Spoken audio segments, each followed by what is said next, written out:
जब सुने के होई भोजपुरी गाना बस बजे के चाही गाना।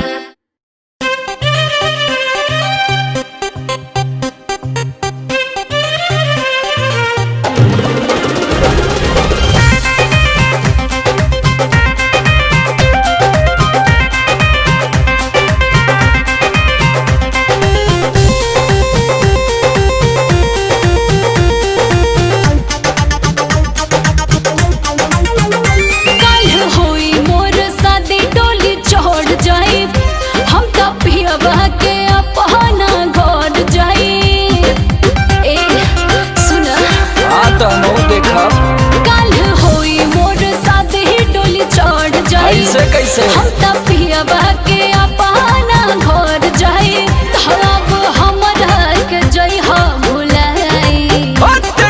ए प्यार रिलीज करे के बा खाली ठंडा ठंडा तो हम देखब तोरा दुआरा पे कौन साला बारात लेके आई।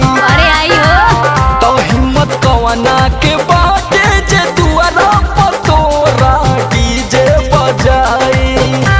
असहु हमारा हाथ खून लिखल बा।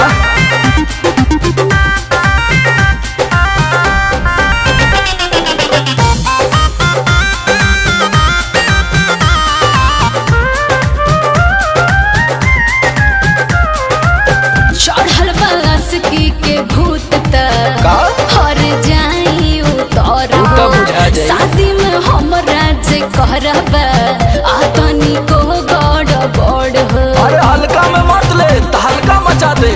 अरे अरे अरे हमारा के बुझले बाड़े काते आशिक रोड छा पड़ी जाइब सोझा तो बटियाना ओही है तोर बाप। कुछ होई ना बवाल बढ़ोई तो हम देखब तोरा दुआरा पे कौन साला बारात लेके आई।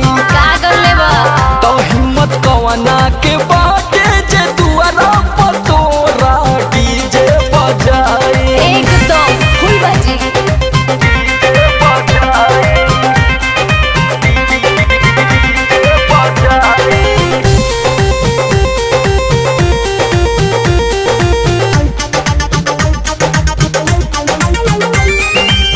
यादव रात जान बूझी डालो आग में नहा देतानी हम तो चेतावनी तू मानो हमर बात। अच्छा ये धमकावता रे का कर लेबा पूरा खानदान तोर कुछू हाँ हाँ कना पाई हमर जब ले बाटे जिंदा ते सुन ले बड़ भाई समय छोड़ा हो जाई तू विदाई। ना ना न खेलब न खेले दे खेलवे बिगाड़ दे। जिया प्यार तो हम देखब तोरा